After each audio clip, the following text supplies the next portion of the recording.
Bulletcast for life.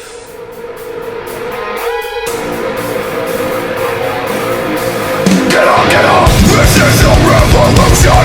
This is our time to rise! Look deep within your mind, look deep into the hate in my eyes! We are the elite, and you are the weak! No matter how hard I fall, I'll get back up on my feet! Red alert, this is gonna... Hey, ladies and gentlemen, you know the name, you know the voice, you know exactly why I'm here. I'm the microphone messiah, 24-year-old piece of gold, greatest sports and recreational podcast in the world today. You know me. And of course, you know I never do it alone. The tag team partner, the Jimmy to my J, the Teller to my Arn, the Stevie Ray to my Booker T, first ever Bulletcast champion, curveballs and chair shots, under the radar. Brandon Tanguma, you're back. It's Thursday.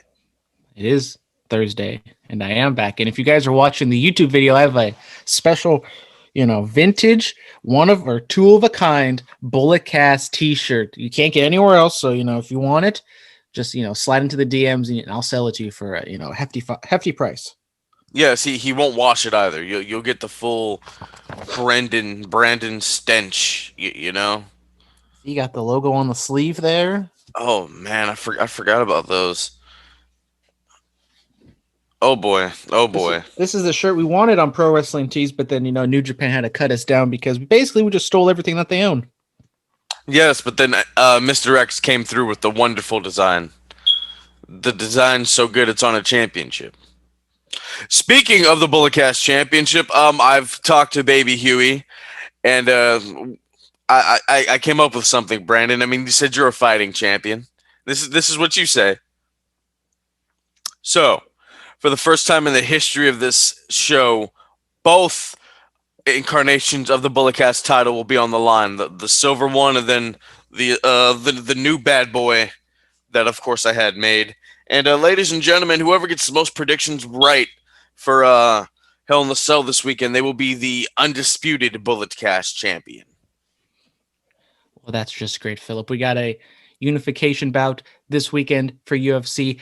I am on a roll. I mean, I don't know if you know this, Phillip, but the last two predictions we've done, I've gone undefeated in both of them. I've got every single one right, so I'm rolling. I'm on fire. I'm hot. Absolutely. I mean, they've only announced 4 matches for Hell in the Cell, so we'll do predictions for those 4 matches on the show, and then, of course, once they start adding stuff, I'll ask both you and Huey your picks on those additional matches, so we can have a full card of predictions. Yes. All right, ladies and gentlemen, let's get into Smackdown. So there was a giant brawl to kick it off after Triple H and Stephanie McMahon talk about the new talent that's on Smackdown, which I don't understand how you can get drafted to the show you're already on, but that's besides me. Yeah, there was a giant brawl, and then the New Day go on to defeat Sheamus, Cesaro, and Nakamura in their last match together. Nice of the wrestlers once again to line up on the stage like good little boys and girls during third grade recess. So that's nice to see. Love to see it. Stephanie and Triple H being back.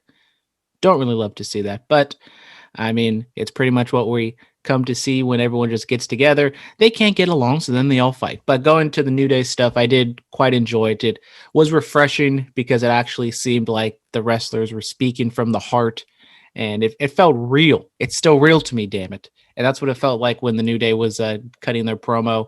It was kind of, rambling and all over the place, but it was nice because it kind of felt like they didn't know where they were going with it. And then at the end, 6-man tag. Yeah, I mean, New Day can do this in their sleep. So it was a good match. And once again, they do the job out of the when they leave the territory. Sheamus, that is, even though they're not leaving the territory, they're just going to another brand. We've seen this multiple times on the show, which I still don't understand, but I think it doesn't hurt them that much. Yeah, it's okay to do the job on the way out. That's absolutely fine. Smoke detector agrees. I think we should give it a name.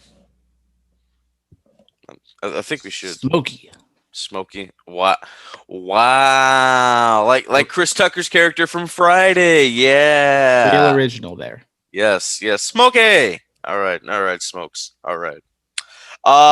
Daniel Bryan comes out to experience the Thunderdome.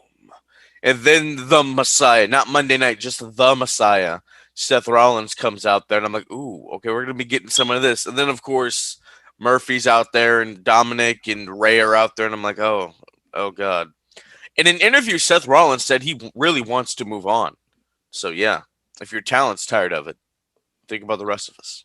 Well, I do kind of want them to move on. I don't know what this means for Murphy and the Mysterios, if they're going to be teaming up. I mean, having the heel in like the one on whatever it is 4 scenario doesn't really puts him kind of in a sympathetic light. So I don't think they're going to want to be doing that. But I do like the thought of Daniel Bryan and Seth Rollins going forward. I'm hoping that is the feud. Hopefully, Mysterio and Murphy, they can patch things up, and they don't. I mean, after the first like couple weeks with him and Aaliyah, they hinted at it, but they didn't really go too much into it. So I'm wondering if they're kind of backing away and not doing that anymore. But I do agree with Seth.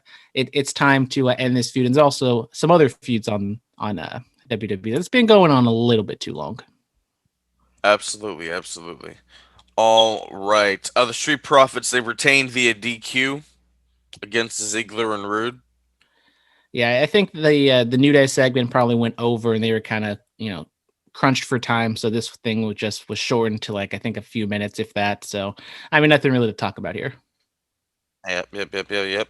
All right. The contract signing between Bayley and Sasha. Bayley hasn't even signed the contract, so we don't know if this match is still going to happen. I mean, it's booked to happen, but Yeah, I mean, I almost said Seth Rollins, which was very apropos because the Sasha Banks heel turn or babyface turn is almost kind of like the Seth Rollins babyface turn when he left the Authority, because Sasha Banks' whole gripe with Bayley is that she wasn't being a good friend to her, even though both of them were being bad people.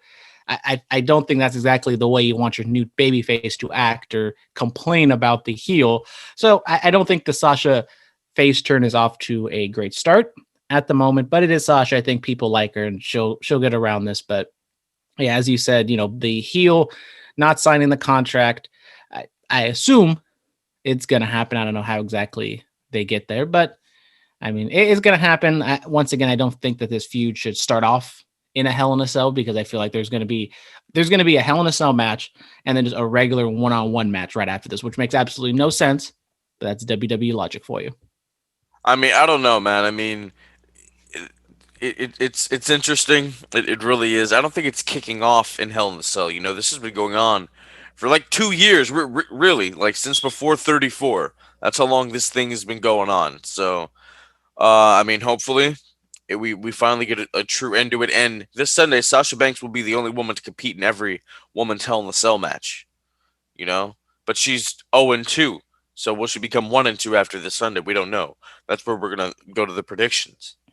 All right, and lastly, Roman retains. He defeats the Monster Among Men. It was a pretty solid match. Roman debuts a new choke, the guillotine choke.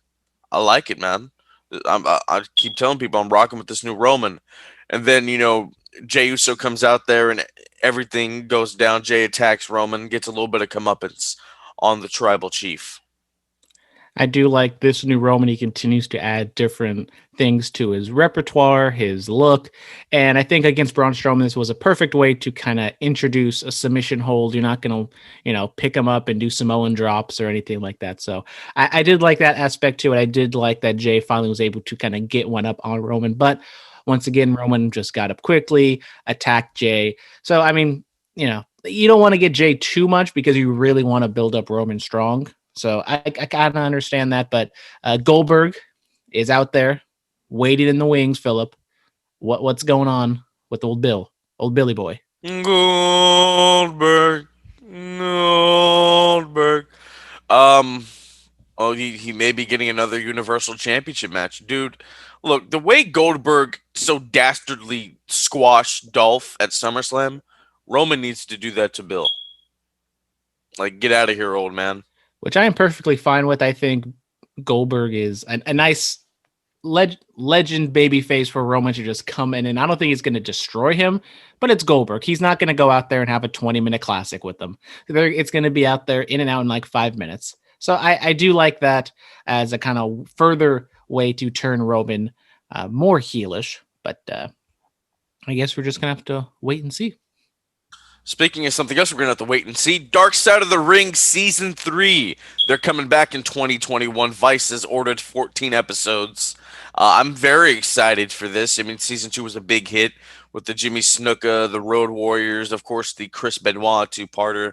And yes, a rumor has it one of the episodes will be about Flying Brian Pillman. That's exciting. Excited. Unfortunately, there's too many Dark Side of the Ring episodes that could be made for pro wrestling. So I really enjoyed the series. It doesn't go like too in like it's nice because it's kind of an independent look. It's not from WWE's point of view. So, and there's not like quite an agenda. Like sometimes when Jim Cornette is on there, you can kind of see that he's doing his Jim Cornette things. But for the most part, I think Vice does a good job with everything they do surrounding pro wrestling. So I'm excited to see what they can do. I think they kind of touch a little bit on Eddie Guerrero during the Chris Benoit parts. I don't know if they can fully maybe flesh that part out a little bit more. But I mean, as I said, there's just way too many things that you can go into with the bad stories of professional wrestling. Yes. I mean, they covered probably the most major one, with Gino and Bruiser Brody, and of course Chris Benoit. They've done excellent work. I'm very satisfied with their work. All right, Ronda Rousey trains with James Storm. James Storm, one half of the NWA tag team champions. Yeah, so Rousey, she's looking to get back in there, huh? We kind of speculate and wonder when and if Ronda Rousey will come back. I do think she will come back. I know everyone's kind of talking about what she's doing in her personal life, if she's trying to get pregnant and start a family or like that. But I think with Ronda, her UFCs or MMA days are behind her. She's not going to be doing that. And I think if she wants to, continue to be in the spotlight, but Ronda doesn't really strike me as someone who like wants to be in the spotlight. I think it's more of just her wanting to wrestle again. And I think whether this is for an actual comeback or just to kind of knock the rust off and just kind of do some moves, just so, she doesn't forget everything from last year, I'm fine with it. Absolutely, man. I completely understand. All right. Also, Not Sam Wrestling is coming to the WWE Network, the free version of the WWE Network. Yeah, so it's just going to be Sam Roberts in his home studio, talking like some of the nerdiest aspects of pro wrestling. Brandon, are you excited? I am just so excited. I just can't hide it. Can't wait. Absolutely. Makes sense when they put it on the free version of the WWE Network. You have to love it. Lillian Garcia is also coming back to the WWE. She's going to be on the network. Her podcast, Chasing Glory. Yes. There we go. Now that's something I can get behind. Shout out Lillian Garcia. Whoa. What's wrong with Sam Roberts? I mean, I don't have anything against him. He's okay. He's one of the reasons why this show is in existence, Brandon. You should be thankful to Sam. I mean, he's cool. Cool. How dare you? How dare you? Don't talk about Sam that way. That's not nice. All right, Jake Hager stepping back into the cage at Bellator 250, going up against Brandon Colton. Does Hager win? Does he remain undefeated? Well, I don't know if he remains undefeated. I'll be honest. I haven't really been keeping up on Jake Hager's MMA work. I don't think I've ever really seen a fight of his. He is undefeated, but that's mainly because he's been fighting tomato cans. Now, I don't know Brandon Colton. Don't know how he fights, what his record is, who he is, or what he does. So, if this is wrestling, if this is what Bellator wants, then maybe he is a tomato can and Jake Hager continues on his role. But, I mean, AEW didn't really promote it or really talk about it all that much. I mean, obviously, TNT and Paramount and Bellator aren't really together, so obviously they're not going to be synergy like that. But I mean, good for Jake. Hopefully he doesn't get hurt too bad, or he has a good showing. Maybe he can be a champion one day in Bellator. Who knows? Absolutely. Probably not. Wow. Hey, don't talk about the big hurt. Don't talk about the big hurt like that, man. Talk about Hager. Love him. All right, ladies and gentlemen. So Primetime Live has been on Fight TV from the United Wrestling Network, and they are going to crown their first ever United Wrestling Network World Champion, and there's going to be a tournament. Here are the participants. Eric Redbeard, you also know him as Eric Rowan from WWE. He will be going up against Watts. Watts was on the season of Tough Enough that Stone Cold and Steve Austin hosted. You have Chris Dickinson going up against AEW's Peter Avalon. On the other side of the bracket, you have a man who has been on this show, Carl Fredericks, going up against Fred Rosser, who was Darren Young in WWE. You also have Davy Boy Smith Jr. going up against Mike Bennett. Exciting tournament, Brandon. So excited. But, we got to go with our boy Carl Fredericks. He's got to get the bullet cast robe. He's got to get the championship. Oh, absolutely. That's just how it happens. Our boy Zicky Dice, he lost the NWA Television Championship to the Pope, D'Angelo Dinero. You remember the Pope? The Pope? Yeah, when he was in WWE as Elijah Burke. Do you remember the Pope? Love the Pope. I remember the Pope more from his atrocious Impact commentary. Wow. Hey, the Pope did okay. He did okay. All right, ladies and gentlemen, this day in wrestling. So, Ivan Putski and Tito Santana defeat the Valiant Brothers to win the WWF Tag Team Championships, 1979, Madison Square Garden Network. You gotta love it. You gotta love it. You have to love it. All right, In Your House, 1995. Oh, British Bulldog defeated Diesel via disqualification. Beyond the Mat came out, 1999. Wow, you gotta love it. You gotta love it. Still on Netflix if you want to watch it. Still on Netflix. Chris Jericho and The Rock defeat the Dudley Boys to win the WWF Tag Team titles on a Raw in 2001. You have Jeff Jarrett versus AJ Styles, TNA 2003. TNA 2006, Stinger defeats Jeff Jarrett at Bound for Glory. Oh, there was a Raw. CM Punk defeats Sheamus. TLC 2017, Sasha defeats Alicia Fox. Asuka defeats Emma. Whoa, Jesus, what was that, bud? I haven't heard Alicia Fox in a while, so you know how to get the gimmick in. Okay. Alexa Bliss defeats Mickie James to retain the Raw Women's title. Enzo Amore defeated Kalisto to win back the Cruiserweight title. Yes, Finn Balor defeats AJ Styles. That's when we were going to get Pumpkin Finn versus Sister Abigail. Do you remember those times?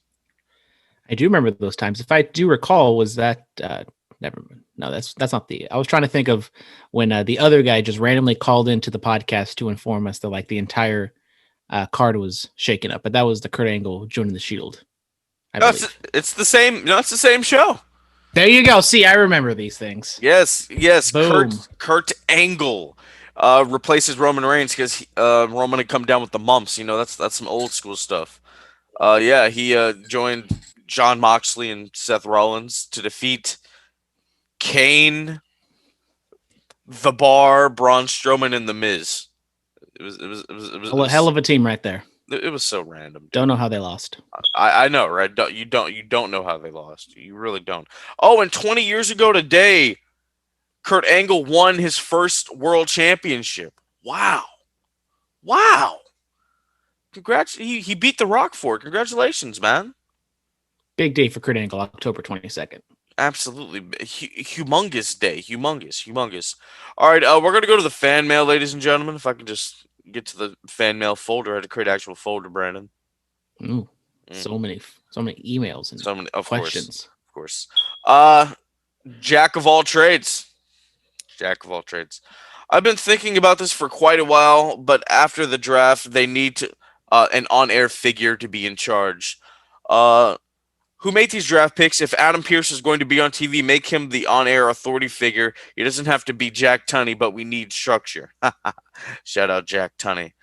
Pearce delivers a decent promo, and for God's sake, he was the NWA champion. When fans return, those hardcore fans will pop for him because they know who he is when he's on stage or in the ring cutting a promo. Yeah, I think we do need an on-air authority figure. We can make it him. That's absolutely fine, because we didn't get a real answer to who made these draft picks for Raw and SmackDown. We don't need any more heel authority figures. If Adam Pearce is just the head honcho, the kind of the face behind the whatever the decision makers behind the scenes, I'm perfectly fine with that. I think Adam Pearce, he does a good job. He did the contract signing with Sasha and Bailey. He does some other things behind the scenes, backstage. So Adam Pearce is fine. And I don't want to see Stephanie and Triple H. I don't need another heel authority figure. We don't need any of those anymore. We've been dealing with those for over 20 years at this point. Oh, no. Yeah. No more. Love heel authority figures. I'm all for it. Let's do it again. Let's run it back. All right, Dan.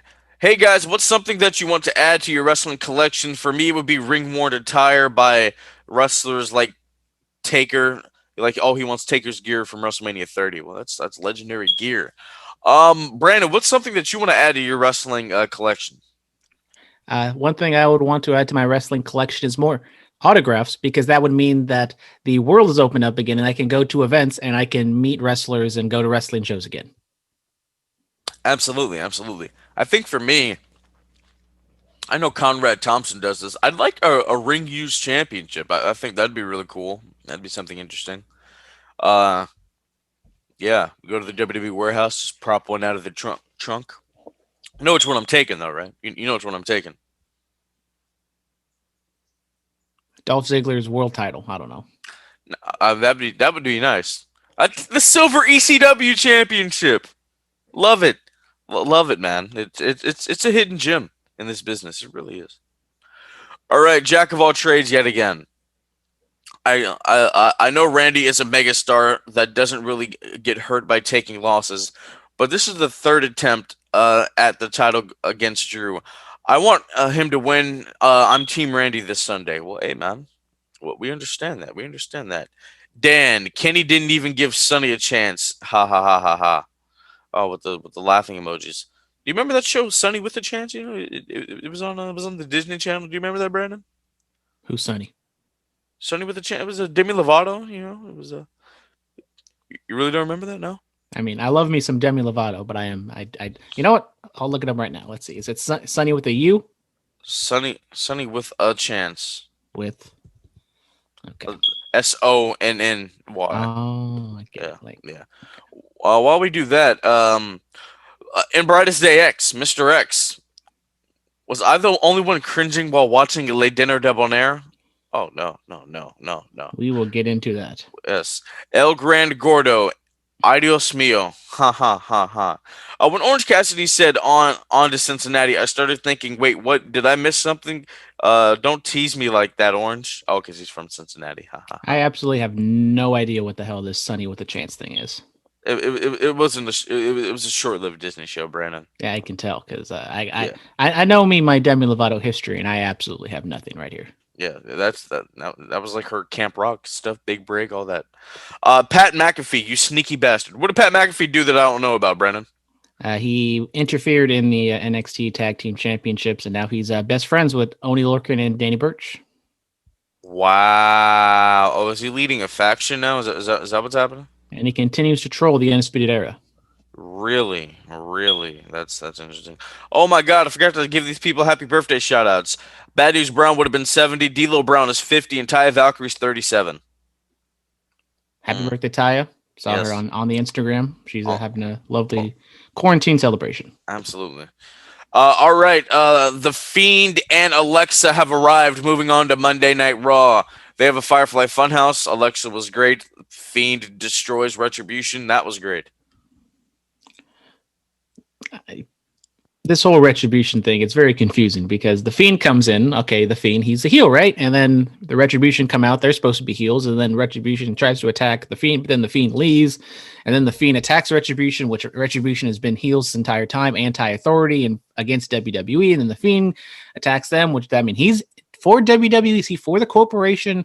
And then the Hurt Business is just standing there, and who knows what the hell they are. Well, the Hurt Business, it's been clarified. They were there to do a job. They got paid a little bit extra to get rid of Retribution. We've already established that. The Fiend, he's a mythical creature. He can do whatever he wants. Yeah. Mm-hmm. I can't answer Retribution. I don't know. I still don't know why they're here. Yeah, I really don't know. Randy Orton and McIntyre segment. You know, they play like, oh, is he going to get in the cage? Yada, yada, yada. Shut the door. All that stuff happens. Yeah, I mean, this feud is just running on fumes at this point. It's been going on way too long. And I mean, we've seen this segment between them multiple times. We've seen a segment like this inside the cage multiple times. So, I mean, nothing really special here. Randy talks. Drew McIntyre comes out, slams the door, and then we fade to black. What's going to happen on Sunday? Dun, dun, dun. Yeah. AJ Styles defeats Matt Riddle. AJ Styles got a new bodyguard. Got a little bit of an upgrade over Joseph Park. Oh yes, 100%, 100%. Joseph Park, really a nice guy though. Absolutely. Yeah. So the guy's name is Jordan. I don't know his last name. Giant human being. He is a giant human being. I mean, AJ Styles defeated Matt Riddle. You know, I'm the Matt Riddle sympathizer on this show, but I do agree. If we have to pick one, I am okay with AJ Styles getting the win over Matt Riddle. I think AJ Styles, especially with Drew McIntyre being the lead champion on the show, build up Styles, especially with I don't know if AJ's next in line, but with the big bad bodyguard by his side. AJ doesn't need it, but he's always kind of had it in WWE. I don't know if it's Vince thinking like, oh, he's too short. No one's going to believe AJ Styles can be a credible threat to Drew McIntyre, so he needs a big dude behind him. But, I mean, AJ can handle the talking, so Jordan, whatever his name is, doesn't need to do that by any means, so it's fine, I guess. Just get involved slightly, like when Ezekiel Jackson used to for the Brian Kendrick. Do you remember those times? No, that was your blind spot. Yeah, that's right. That's right. Shout out to Ezekiel Jackson.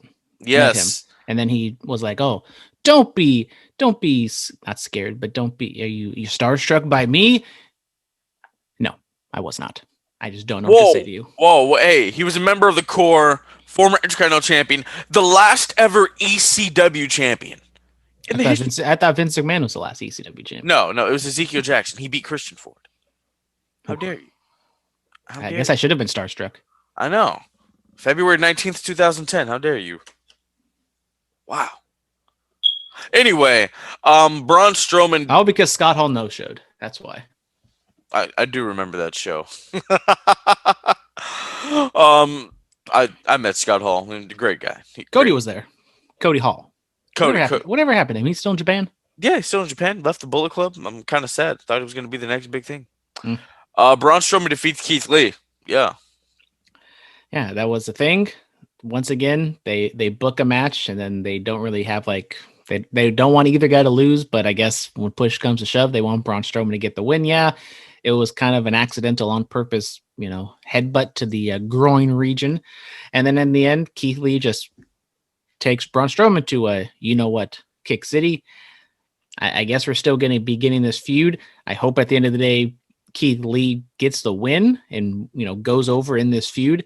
I think it's once again that Strowman lost decisively to Roman Reigns, that they wanted to get his heat back, but then in the meantime they kind of cooled off Keith Lee, who's been on the main roster now for 2 months at this point. He still hasn't had any meaningful feud, promo, match, anything of that nature. Just should have kept him on NXT. Yeah. I mean, they should have, but they didn't. But yeah. I don't know what the point of bringing him up if you weren't going to do anything. They haven't done anything with him. He hasn't done anything meaningful. He's just a body. He beat Randy Orton. Good for him. I mean, come on, that's. Drew McIntyre's beaten Randy Orton 5 times the past 6 months. It hasn't been 5 times. It's been 2. Come on now. Feels like it. Don't do Randy like that. Just because he's good. Don't do him like that. And the wrestlers you like really aren't that good. Don't do that. I'll agree with you. Randy Orton is good. Yes. That's about it. And he's great on occasion. Don't know about that. Whoa! Don't start that here. Don't start here. At the height, he can be really good. Whoa! Randy's great when he wants to be. Okay. But when does he want to be great? You know when he wants to be great. You've seen it. I've seen it. Yeah. All right, ladies and gentlemen, we're going to talk AEW. Dynamite! So, we kick it off with the World Championship Gauntlet Tournament. Wardlow goes on to defeat Jungle Boy, as he should. Nice showing by Jumpin' Jack Perry, but he doesn't get the job done. Yeah, good match. I mean, Jungle Boy, he still hasn't made that next level jump as I think he could and maybe will. But I do like that Wardlow gets the win here, kind of switching it up. He got different wrestlers in this tournament. So having Wardlow be the big burly guy going up against, I believe he's on the side with Adam Page. So I think that's a nice little hurdle for Paige to jump over there. Absolutely. All right, and then we have a promo by John Moxley, and he said, you want me to apologize for my success? I'm not going to do that. I'm not going to apologize for buying my mom a house and all this other stuff. What are your thoughts? I love this promo. I think John Moxley, his in ring work, I think still has a little bit to be desired, but I think his promos is definitely what he makes his living on, and he's been just knocking them out of the park recently. I loved his bar promo on Lance Archer. I even loved the Eddie Kingston promo that Eddie Kingston cut this week as well. So this feud is definitely going to be built on great promos. The match itself, it's going to be I Quit. It's going to be a brawl, hardcore, stuff like that. So stuff we've seen with John Moxley and Kingston before, but I think these promos leading up in the next 2 weeks are going to be really good, as this week showed. Absolutely, 100%. I mean, Kingston, he's a great storyteller. Moxley, he's great at that too. So it's going to be really interesting. All right, next up in the World Championship tournament, it was supposed to be Joey Janela, but he came in contact with somebody that tested positive with COVID-19, so he was removed, and they added Sonny Kiss, V Trigger, One Wing Angel. It's done. Yeah, and Kenny has like a new gimmick or new entrance theme where he had like these girls in bikinis with brooms, and he had like this long video, prequel to a song, and then he had like whatever, like the paper that like the high school football team will jump through, and he created a silhouette, and he did all this gimmickry, and then in the end the match is only like 10 seconds. So I did get a nice little chuckle out of that. So I still haven't seen Being the Elite quite yet, and I think he kind of explains that he's going to have a new character and things of that nature. But I think a lot of innuendos towards the cleaner. Don't exactly know if that's where we're going, but I enjoyed it. Joey Janela, unfortunately, that GCW kind of collective event, there were some people who tested positive, so I think that's mainly the reason why he was not on the show. But overall, I don't know if it would have been different with Joey Janela on the show, but I do think that this was the right move. Just have Kenny go in there, just plow right through his opponent and just move on, because then eventually he'll run into maybe Hangman Adam Page in the finals, and then he'll give him a real fight. The entrance wasn't good. The match wasn't good. We're just squashing black guys on TV now. Is that what we're doing? Yeah, yeah. Not a fan. Really not a fan. Kenny with this godly entrance, I don't like that. But Chris Jericho, perfectly fine. I mean, yes, he's Le Champion. He's a legend in this business. Who is Kenny Omega? Well, did you not hear like the 20 minutes of Justin Robert rattling off the Dave Meltzer accomplishments? Dude, that he's just Kenny Omega has. he's just mad, bro. I mean, look at it. Like a while ago, Roman tweeted he was the best wrestler in the world, and Kenny laughed at it. Look at where we are now. Kenny Omega's finally getting somewhat of an opportunity in a promotion he helped build, and then Who's that on the Bullet Cast shirt? that's nobody. And then Roman, he's the Kind of talk. looks like Kenny Omega. He's the talk of the town. Kind of looks like Kenny Omega. No, that shirt doesn't even exist. Then what am I wearing then? It doesn't exist. It's like Inception. It's not on Pro Wrestling Tees. That never happened. Absolutely. We're gonna go over to Ray Phoenix defeating Pentagon Jr. This was very good. I thoroughly enjoyed this. This was the highlight of the show for me. I absolutely love this match. Have we seen them wrestle like each other on APW before? I can't exactly remember. I know we've seen them a bunch of times, but have they actually wrestled each other before? No, they've never wrestled each other. They're either tagging with each other or they're in singles competition against somebody else. Yeah, so I mean, I very much enjoyed this match. There was a lot of back and forth reversals and stuff. The ending where like Ray Phoenix like fell on his head or something, they didn't have like a good angle of it, so I couldn't know if he was working or not. It was kind of awkward, so I assume maybe Phoenix did get a little hurt, but Phoenix getting the win, him going up against Kenny. Now this one, I don't know if they're gonna do. I don't think he's gonna do the same thing, but I think this match, Kenny and Phoenix, can be really good. Penta, on the other hand, I kind of wish Penta won this match, because I think Penta, as a singles competitor, I know his English isn't as good as Phoenix is, but I just feel like there's something with Pentagon as a singles guy that they can run with that they haven't done. No, absolutely. I mean, he felt a little bit important, because the spotlight was on him and his brother, and I kind of felt the aura a little bit that I've talked about with him. Because very few performers have an aura about them to where they make their entrance, it's going to be good, it's going to be a big deal. Pentagon was one of those people.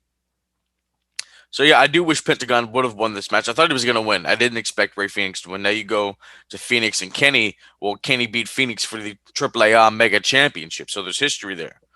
So we should be getting a decent match next week. I hope so. I think if that is the main event, that can, if this is like the showcase for Kenny to like say, look, he's back. He can have a fantastic match. I'm okay with that. All right, we have Hangman Adam Page defeating Boom Boom Colt Cabana. Boom Boom. Match was fine. I mean, Hangman and Cabana, they work well together. I think it was definitely going to be hard for them to top Phoenix and Pentagon, but I did like the promo beforehand with Cabana and Silver and the other dude, because who really cares about the other dude? It's all about John Silver. But I thought it was good. It was fine. I mean, maybe out of the 4 matches, I think this was maybe like, I don't know, the second best one. Or the third one. I don't know. Yeah, I mean the apron bumps that Hangman was taking, like, ooh, Jesus, that's the hardest part of the ring. You got to be careful. Got to be careful. All right, Taz cuts a promo on Darby Allin, and Ricky Starks takes the mic and says something. You face painted little biatch. I'm like, oh snap. Yeah, straightforward. Taz talking up both of his guys, and then Ricky Starks, the guy who can talk more than Cage. He gets on the mic, talks a little bit. I enjoyed it. Darby Allin once again, brushing with some, having some interactions with some stars. Hung out with Steve-O, did some stupid body bag, rolled down a half pipe. So, I mean, Darby Allin getting the robe from Travis Pastrana. I know you didn't know who Travis Pastrana is, Phillip, but do you know who Steve-O is? Yeah, one of the Jackass guys, right? There you go. That's not funny either. It's not. I mean, I'm not gonna like die on this hill like Lil Wayne and Dave Chappelle, but come on, you're trolling at this point. I'm not. I'm being serious. I've seen it. I've never laughed at that. I've never laughed at that. You like true comedy? Yes, like Kevin Hart. Absolutely. Yeah, don't laugh at my pain. Kevin Hart as a bunny in Pets, just top tier comedy. No, I'm talking about the stand-ups, bro. Like you're trolling. You said you've never heard him say, "My mama told me to tell you to mind your God." Come on, man. Come on. You've heard this. It's hilarious.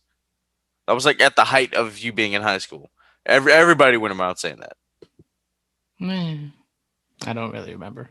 Well, speaking of true comedy, we have to talk about Le Dinner Debonair. I mean, they go back and forth saying that, no, I want my steak this medium done, or yada yada yada, and then they Phillip, break. What is your steak order? How do you have your steak? Well done. Are you a child? Well done. You don't have it well done. You have it medium to rare. That's why I have it medium rare.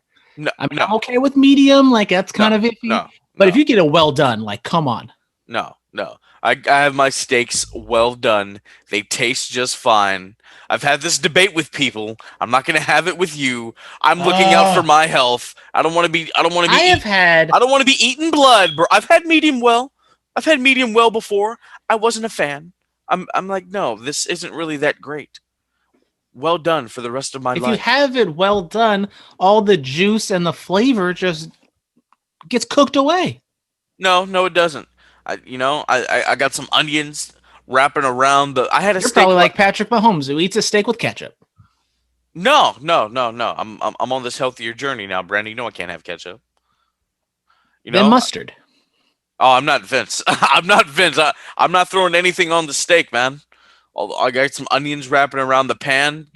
Got some peppers. Everybody, and stuff. Email the Bullacast email and tell us how you like your steak. How do you like your vegan? steak? How do you like your vegan steaks? I don't know what you guys eat over there. Yes, we don't know. We don't know. We don't know at all. But yeah, Le Dinner Debonair. Then they break into song and dance. They go full musical with it, like some Sinatra stuff. And then they sit back down and they get their steak and potato, and their steaks aren't cooked. Phillip, since you know real comedy, how'd you feel about this? Dude, this was funny. You can't help but laugh. Me and my homie were here watching it, and we just died of laughter. We're like, no, they didn't. They stupid. No. It was funny, man. I'm not gonna lie. I thoroughly enjoyed it. Now I feel like this segment is going to be very polarizing. So it's apropos that I say that I absolutely hated this segment. I thought it was so stupid. I did not like this whatsoever. I think honestly, this was the worst thing AEW's ever done. I hated it so much. We had the World Series was on at the same point. I watched the whole thing, but midway through when they started singing, I literally changed the channel to watch the World Series because I could not handle what was going on. Whoa, whoa, whoa! Hey, look, Jericho's a rock star. He can sing the Sinatra type. MJF, decently good voice. Hold on. I will not let you bash this. This was good. It was good. I I mean, hated this. This was terrible. This was trash. I agree with Mr. X. Mr. X all the way. what?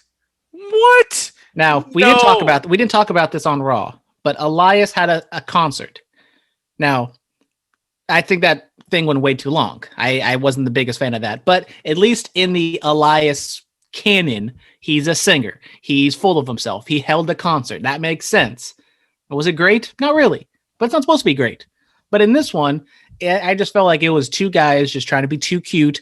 I trust Chris Jericho's view on things for the most part, but I didn't like the initial start of this feud where they just happened to line up with their cars at the same exact time. They happened to say the exact same thing. They were walking away and there was cameras following them and they said the exact same thing at the same time. I feel like they're just reaching too much and they're trying to be too cute. Now, I'm okay with wrestling sometimes being a little too fake, and like in the promo sense of the word, but I just felt like this was just way too over the top. I think this just screamed fake to me, and I hate it. That's why I hated it so much. It was a musical number to which look. I mean, High School Musical has made it okay for people to just break out in song and dance. Whoa, whoa, whoa, whoa, whoa, You know, whoa. No profanity.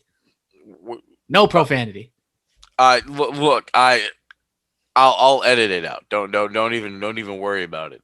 But look, my point is, they've made it okay for people to just break out in song and dance, and But that's wrestling. in a It's musical. okay. If you're Listen, watching listen. Hamilton, Wrestling it's a is an art. musical. Wrestling is an art form. It's subjective. WWE did that greatest wrestling match ever. Whatever. Wrestling is subjective. I mean, look. Do people really expect us to believe that Orange Cassidy can really just be nonchalant all the time? No, like you can't be like that in this business. WWE made us believe in this mythical creature that's a dead man that's controlled by an urn. These guys can't break out into a song and dance. Come on, come on. Let's be realistic here. It's okay. It's okay. It happened once. They may never do this again. I hope they don't. Okay, if it just happened once, it's fine. It's okay. I Yeah. thought this was going to be like a way for Chris Jericho to like not exactly outright turn, but like Chris Jericho, I thought he was going to be more the babyface in the situation, but he was just as heelish as MJF was. Now, I think we're going to have to agree to disagree about the segment and what was good and what was bad about it, but I still don't know exactly where they're going with this, which I guess is a good thing, but we're going to have to wait and see. Chris was being babyfacish. He told Maxwell, "Look, you're being rude to people. You're talking bad to the waitress, Velma. I mean, come on. Shout out Velma. She was the real MVP of this. All right, and then we move on to Britt Baker, DMD, going up against Kylie King. Britt, since when did she do a curb stomp? Well, she did one a few weeks ago and it was not very pretty, so I guess she had to make up for it. Yeah, well, she puts her in the lockjaw. Of course, she puts on a glove before. Yeah, Good for Britt. Where the hell is Hikaru Shida, the champion? I don't know if she's the next challenger or whatnot, but she's kind of the only woman at this point getting any TV time. absolutely.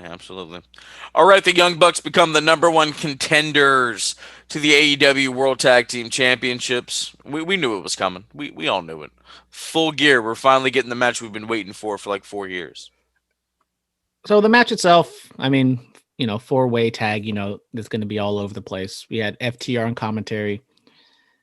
the aftermath where FTR comes out, we have the Mask Man, who I think we all kind of just assumed it was Tully, but then Tully took forever to take the mask off, so it kind of takes your attention away from the beatdown and kind of like who's the dude in the mask. But that being said, the Young Bucks for whatever like the past 2 months have been heels. They've been super kicking announcers, they've been just super kicking referees and being all dark and moody. So I would assume we're not supposed to like them. But then now, out of the blue, FTR, who have been firmly established as heels, we're not supposed to like them. They beat down the Young Bucks. So now are we supposed to feel sympathy for the Young Bucks because they got beaten down when they've been doing this to even lesser people the past 2 months?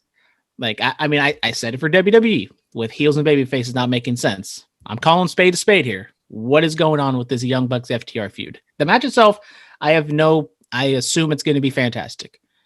But at least in the Young Bucks, Kenny and Paige feud, at least they were kind of like two baby faces going back and forth. You can like choose your own team. This one, they're heels and heels. How am I supposed to I assume we're supposed to go with the Young Bucks, but how am I supposed to feel about this? No, the Young Bucks are baby faces with an edge. That's all they are. Mm. Yeah. Yeah. You know how like lovable people do bad things, but you still kind of love them anyway. That's basically what the Young Bucks are. I could get behind super kicking Alex Marvez, but they What do you have against Alex Marvez? Huh? What do you have against Alex? I don't have anything against him, but if you're gonna super kick him, sometimes he talks too much. Wow. Look, he's just doing his job. You think they should super kick Dasha too? They should not super kick Dasha. We didn't talk about the Cody Rhodes promo. Oh, shout out to my boy Cody. You know, arriving with Arn, says today he's just going to be an EVP. Yeah, I dig it. I like the promo from Cody. I kind of wish they would step away from the EVP stuff and kind of just outright saying it. Just because, do we really need to know and kind of flaunt that wrestlers are behind the scenes people and stuff like that? But besides that, it was fine. Yeah, it happened. It happened. Nobody hurt. That's all we can ask for. Yeah, I think that's it for AEW. Are you ready for these Hell in a Cell predictions? I am ready. Yes, I will get Huey's picks, and like I said, they announce matches after we've recorded the show. I'll get your picks on those. So first up that I have on the script, Jeff Hardy going up against Elias. Jeff Hardy, I think, has taken some losses recently. I don't know if I feel like it's not going to be a clean win. I think it's going to be by disqualification, but I would go with Jeff Hardy. Okay. I have Hardy as well. All right. What else is up here? Sasha Banks versus Bayley for the SmackDown Women's title, Hell in the Cell. So this is, quote unquote, the first match in the feud. Sasha still hasn't won in Hell in a Cell. I feel like that's going to continue. I'm going to go with Bayley to retain, even though this is kind of stupid of having Hell in a Cell be the first match. But okay, Bayley. Okay, you're going to go with Bayley. Bayley. Is Bayley really on a roll? Is she on a roll? She's the longest reigning women's SmackDown champion of history, so I guess she is. You guess she's on a roll. Mm-hmm. Will they really go with Sasha not being the only person that never went in Hell in the Cell? Will they really do that? Yes, they would. They petty like that.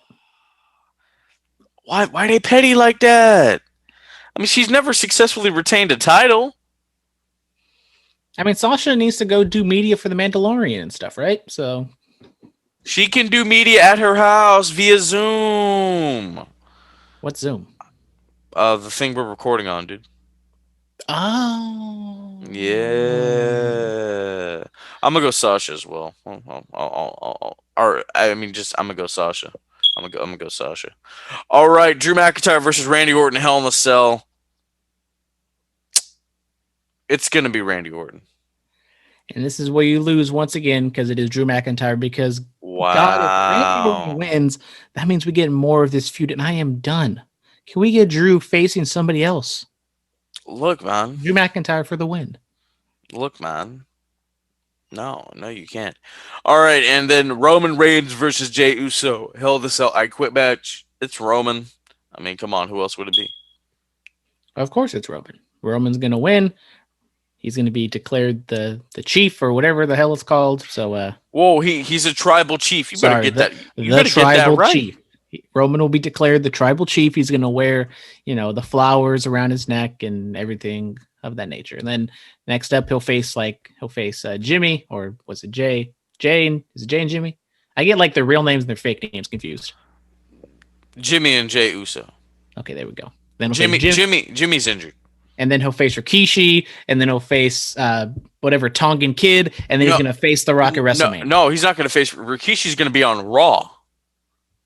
Rikishi's going to be on Raw, and we'll find out that Jeff didn't really hit Elias. Rikishi did it, and you know why he did it. He did it for The Rock. Yeah, and he did it for the people. Exactly. That's what's going to happen. Superstar Spotlight. Who do we got?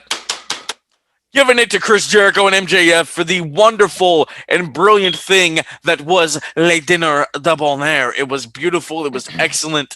I wish they got their steaks well done to stay safe. But yeah, I'm giving it to those guys.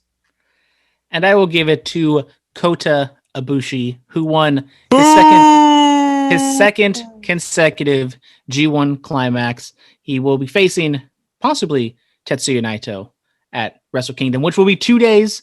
Once again, I'm a little scared for that match because I fear that one of them is going to try to kill the other one or themselves. But fantastic run by Kota. I haven't really been keeping up too much on G1, but if you want to watch one show out of particular, is Day 13. That's the best show with all the good matches on it. So there you go. Kota Ibushi, huh? Did he win the title after he won the G1 last time? Did he? That's a negative, but it was just it was different. No, it was like 2 nights in one. He was kind of like focused on maybe he was looking too much into the future. He had to like game plan for 3 different wrestlers at one time. This time will be different. So only greats can do that. I guess he's not great. Apparently, he's trying to become a god. Oh, really? Mm-hmm. Really? He's not JBL. JBL's the only. He's trying to be like his boy, Tanahashi and Shinsuke and all those guys. No. I'm not a fan. And by the way, Okada, we talked about Roman having a new chokehold. Okada needs to cut loose with that chokehold. That thing is stupid. Bring back the Rainmaker, damn it. Oh, Okada got rid of that clothesline? He still has it, but he's just using his like Cobra Clutch too much, and it's boring and it's trash. Bring back Balloon Okada. I'd rather see Balloon Okada than Dad Okada. Oh, Dad Okada was weird. All right, promo pick of the week: Butch Reed, Duluth Wrestling, 1987. Butch Reed is such an underrated performer, man. I mean, he was with Doom, Ron Simmons back in the day, with Teddy Long, and a woman chilling with him. Yeah, I mean, this promo was a simple 80s promo, and I just picked Butch Reed because I love Butch Reed. Yeah, this was just a simple, straightforward house show promo with Slick, Butch Reed, Mean Gene. It's good stuff. Nice little quip at the end where Mean Gene was like, "Oh, I have some guy who would like to sell you a suit, Slick," and Butch Reed just yelled off camera like, "Oh, we don't care. We don't want that." And I got a little chuckle at that at the very end. Yes, like you got a chuckle out of Le Dinner Debonair. Yeah, I was like, "Huh, this is trash." Click. Wow, Butch Reed's not trash. How dare you? How dare I you? didn't. I said, I'm talking about Le Dinner Debonair, whatever the hell it's called. I'm trying to get Chris on this show. You can't be saying stuff like that, man. No, absolutely not. What's our close match pitch of the week? So last week, we're continuing on with the spooky season. We are continuing on with the WCW. We got the Giant taking on Hulk Hogan for the WCW Championship, Halloween Havoc 1995. Now, this is the big show. This is his first ever match, but not only was this match for the WCW title, before the match, they had a monster truck battle where they just collided for like 5 minutes on a roof, and then the Giant just falls off the ledge of the building, presumably dies, but then he comes back and is perfectly fine. But not only that, we get the debut of the Yeti at the very end. I mean, come on, what is there not to love? The Yeti. The Yeti. The Yeti. Yeti.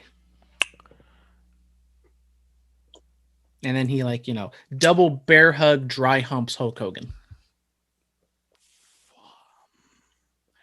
Yeah. I'm breaking out all the gems here. No, nobody get hurt. That's all we can ask for. Thank you, ladies and gentlemen. Follow us on Twitter at Bulletcast, Instagram Bulletcast, YouTube channel The Bulletcast, email is Bulletcast2 is in the number 2, sweet SWEET@gmail.com, 99.9 FM Kate up in Watsonville every Thursday night from 9 p.m. to 10 p.m. iTunes, Stitcher, TuneIn, iHeartRadio, Anchor, Spotify, Patreon. We're all over the damn place. Brandon and I back this Sunday for a recap of Hell in a Cell. You don't want to miss it. It's going to be great. Stay clean, stay strong, stay safe, stay quarantined. Diamonds are forever. So is the microphone, Messiah.